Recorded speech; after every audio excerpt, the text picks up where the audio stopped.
My name is Julie, and I'm a 27-year-old woman, and recently I got a call from my mother. We hadn't spoken in almost 3 years. She called to ask for my help because my sister and her husband had just gone through something really bad. To give you some background, the man who is now my sister's husband was supposed to be my husband once upon a time. My sister, who's 23 and I'll call her Kelly, got together with my fiancé Jack, who is also 27, on the day of my engagement.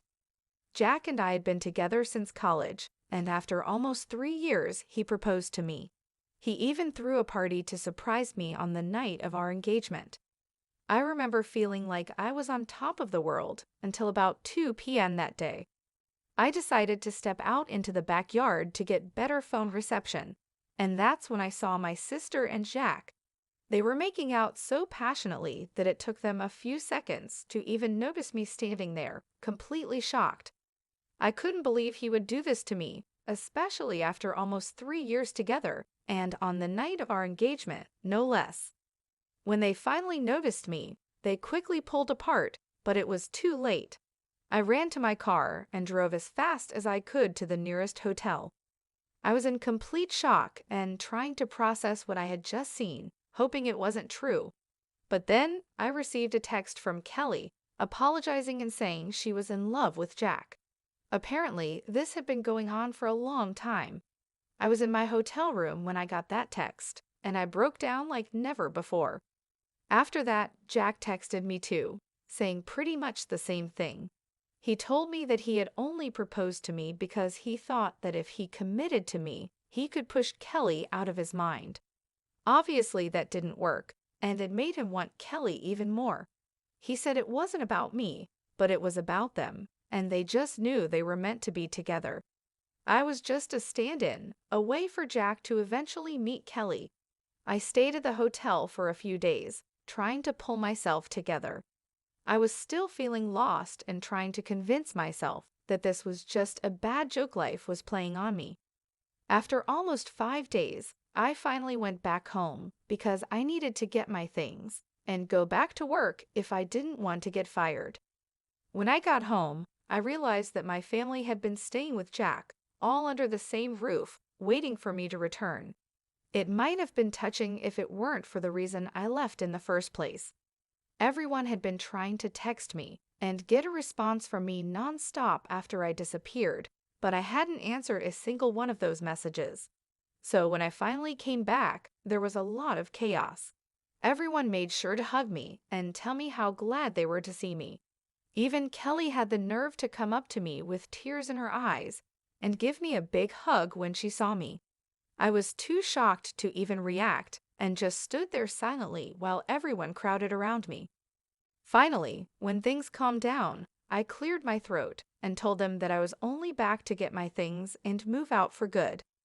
Jack had been standing there quietly until that point, but when I said I was leaving, he announced that I didn't need to go because he had already packed his stuff and was moving in with Kelly now that everything was out in the open. My family, including my parents, my aunt, and my dad's youngest sister, who has lived with us since her husband passed away, all had big smiles on their faces. There was nothing to smile about, at least not from my perspective. Kelly stood next to Jack, looking at me sadly but still smiling. I couldn't take it anymore and asked my family what on earth they were smiling about because, as far as I could see, there was nothing to be happy about. I was upset because Kelly had just broken up my engagement and taken away my boyfriend of almost 3 years. There was nothing funny or sweet about it. My mother spoke up and told me that they couldn't change the past, but they could accept the future. They believed that the future had Kelly and Jack together, and even though the relationship started with cheating, they felt sorry about it, but wanted me to understand that this was for the best. Kelly apologized for taking my boyfriend, saying she couldn't help falling in love with him. She wished she had told me earlier, so I didn't have to find out this way, but she said they were deeply in love and wanted to spend their lives together. Then they kissed right in front of me, and my mother even wiped a tear from her eyes. I snapped and told them that this wasn't something to be sentimental about. What they were doing was disgusting. To my surprise, my family got annoyed with me and said I was being bratty instead of being happy for my sister. They thought I was making it all about myself and didn't approve of my behavior. I was shocked by their attitude and told them all to get out of my house. I couldn't understand how they were defending Kelly and Jack while making me look like the bad guy, acting like I was overreacting. My father stepped in and told me not to act like a child because things like this happen and I should just accept it. He said I should be happy that my sister found her soulmate instead of being jealous. It felt like they were all acting crazy and I couldn't deal with it anymore. So I said screw it, went into my room, packed some of my things, and left again without talking to them or listening to what they had to say, even as they called my name and told me not to go. I didn't have anything left to say to them because it was clear that they cared more about Kelly and her happiness than about me or what was right and wrong. They were so focused on justifying what Kelly had done that they completely forgot that I had real feelings too. After that day, my family tried to contact me several times, but I never responded because I didn't think I owed them anything. A couple of weeks later, I even received an invitation to Kelly and Jack's wedding, which I obviously declined. All the friends that Jack and I had in common also declined the wedding invitation to support me, and even a few relatives who knew the truth stopped interacting with my family after they learned how I had been treated. It's been 3 years, and I've cut them out of my life completely. They occasionally try to get back in touch by wishing me well on my birthday or New Year, but I always ignored them. I never blocked any of them, though I did remove them from my friends list. Since I have a public account, they could still see what I was up to, which is what I wanted. I wanted them to see that I was living a great life and let them feel jealous. It was a bit petty, but it was the least I could do after how they treated me. Until recently, I had no idea what they had been up to in the last few years. About 5 days ago, my mother called me from a number I didn't recognize. When I answered and realized it was her, I tried to hang up, but she begged me desperately for a chance to talk. She sounded so upset that I agreed to listen for a couple of minutes because I couldn't ignore her completely. She told me that Kelly and Jack had started a business a couple of years ago, but it was failing badly. Their investors were backing out because the business wasn't making any profit. They borrowed more money, but even that didn't help, and now they were deep in debt.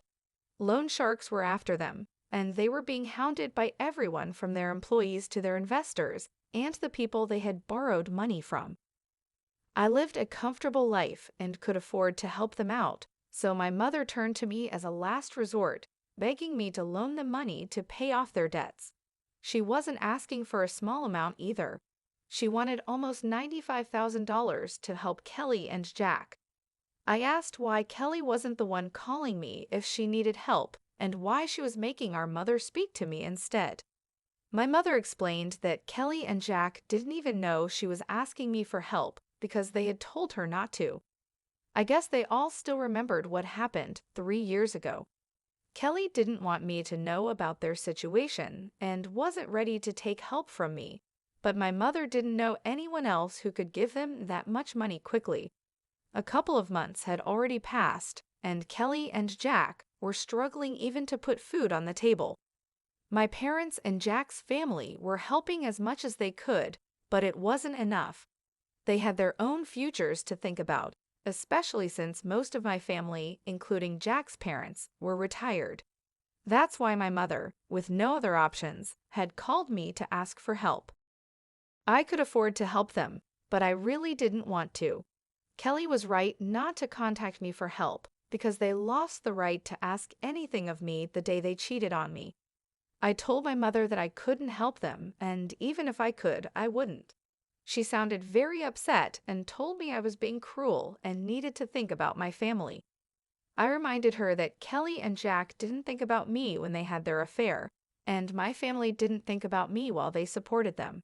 So I didn't see why I needed to think about them now. I had worked hard to get where I am today. and I wasn't going to just give away $95,000 to two people who didn't deserve it. My mother started crying on the phone, saying she never expected me to grow up to be so selfish, and claimed that my sister and her husband would end up in big trouble if I didn't help them out. I told my mother that it was unfortunate, but I couldn't help them, and then I hung up. Since then, she's been sending me text after text, almost every hour, begging me to reconsider and think about my sister. She keeps saying that this isn't the time for petty revenge, and that Kelly is in serious trouble. She warns that if I don't help her now, I'll regret it in the future. My mother is acting desperate, and I don't know what to say to her because I don't want to feel like the bad person here either. Am I wrong for not helping my sister financially after she stole my fiancé 3 years ago? Update: I finally blocked my family. I hadn't done that earlier because, first, I wanted them to see what I was up to and feel jealous, and second, because I thought cutting them off completely might be something I'd regret if something bad happened to them. But now, I don't care anymore. I should have removed them from my life 3 years ago. Keeping them around this long was the real petty thing I did. Refusing to help my sister now isn't petty, it's just the logical thing to do. They've already wasted so much money, and I'm sure that even if I gave them the money now, they wouldn't be able to pay it back. $95,000 is a huge amount, and even though I'm doing well financially, that doesn't mean I can just give away that kind of money without expecting it back. If it were a close friend I was helping, I would still expect to be repaid. But these are people who are close to me, and they're definitely not my loved ones. I can't expect them to pay me back, so there's really no reason for me to help them out. It's as simple as that. I talked to a few of my friends about this to get their opinions, and they agreed that I did the right thing by refusing to give them the money not out of revenge, but because it's completely impractical and foolish to expect me to help the very people who betrayed me in the past. Anyway, my mother is now blocked, and she can't contact me to guilt-trip me anymore. I have nothing to worry about, at least that's what I thought. Update 2. Hi everyone, something really big happened today. I was at work when I got a call from my neighbor. She told me there was a couple outside my house, screaming for me to come out and talk to them. My neighbor said they seemed pretty crazy and had been yelling at my door for about an hour, refusing to leave. I asked her to describe them, but deep down, I already knew who it was. When she described them, it just confirmed my suspicion. It was Kelly and Jack. My neighbor insisted that I come back home to deal with them because she didn't think they were up to any good. Given that it was Kelly and Jack, I knew she was right. So I thanked her and immediately started driving back home because I couldn't risk them getting into my house. Luckily, I got there in about 20 minutes and caught them in the act of trying to break into my house by picking the lock on my door.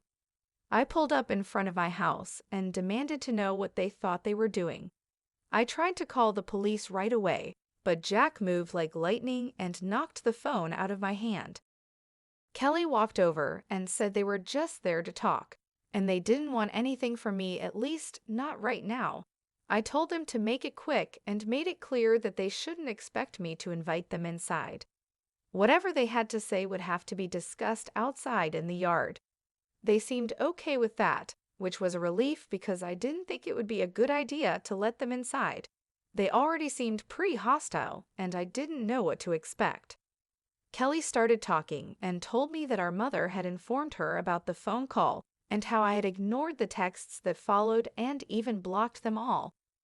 She said that the way I was behaving was very unfair, and that since it had been 3 years, I should really be over it by now. I was accused of being silly and dramatic, just to get attention from my family. Kelly said she felt insulted because I refused to help them, and that's why she was there to talk to me. She mentioned that she had managed to arrange the money for now by selling their house and all their jewelry, but there was a strong chance she might need more in the future. She wanted to know that she could rely on me for help when that time came. I told her flat out that she couldn't and shouldn't count on me at all under any circumstances because I hated her and her husband with a passion. I was so angry that I warned her it was taking all my self-control not to hit her at that moment, so it would be best if they just left. Jack, shockingly, demanded that they wouldn't go anywhere until I signed a document promising to give them money in the future whenever they needed it. I couldn't believe what I was hearing. I knew that such a document wouldn't be legally valid if I was forced to sign it under pressure, and they had to be out of their minds if they thought they could manipulate me into something like that. I told both of them to get out, but Kelly pushed me and said that I had to help them because I owed it to them since we were family. She said I couldn't just run away from my responsibilities like this. I was stunned that she actually pushed me, and I was tempted to slap her. But I held back because I knew that getting violent would only make things worse. Instead, I decided to grab my phone, which had fallen to the ground when Jack knocked it out of my hand earlier, and I made a run for it. I quickly climbed into my car and drove off without even checking my rearview mirror. Luckily, I hadn't turned off the engine when I had left the car, so it was still running, and I was able to get a head start on them. They didn't chase after me on foot, which was a relief, but they stayed at my house, which was unfortunate.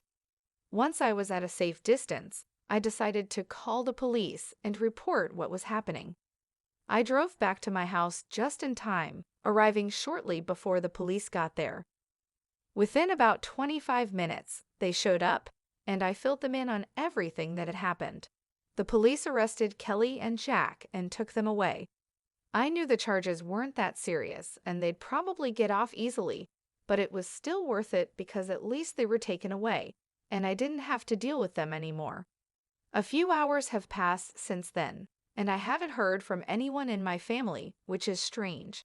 I thought by now at least one of them would have tried to contact me from a different number, but they haven't. I'm guessing they're either over everything and won't try to get under my skin again, or they're just waiting for the right time to contact me later when things have calmed down a bit. Update 3. Hi, so my last update was about a week ago, and I had started to believe that my family was finally going to leave me alone after I called the cops on Kelly and Jack. But I was wrong. Even that didn't stop them from bothering me again. This time, it was my parents who showed up at my house, asking if they could talk to me for a moment. This happened yesterday, and they seemed much less arrogant compared to Kelly and Jack, so I decided to let them in. As soon as my mother entered the house, she started crying and apologized for ever taking Kelly's side over mine. My father explained that after they learned Kelly and Jack were arrested because of their behavior, including physically pushing me, they couldn't see them the same way anymore. They had decided to cut them off. My mother kept crying the entire time she was there, while my father continued apologizing for siding with Kelly in the past when it was actually me who was the victim. I told my parents that while I appreciated them finally coming to their senses, it was too little, too late to make things better. I had grown used to living my life on my own terms and didn't want to go back to putting my family before myself. As much as I appreciated their visit and apology, I couldn't promise to work on our relationship because, honestly, I didn't see any point in trying to salvage something that was already broken, even if it was with my parents. They protested a bit, saying that we could fix things if we really wanted to, but that was the problem I didn't want to anymore. I just wanted to be by myself, free from the complications and hurt of the past. I told them I respected their efforts, but I was done trying. They seemed a little disappointed, but eventually they left and asked if I could at least unblock them so they could keep in touch. I did unblock my parents, which feels a bit strange, but for now, that's where things stand. I'm not sure what the future holds, but I'm focusing on my own peace and well-being. Stay tuned for more updates on how things unfold.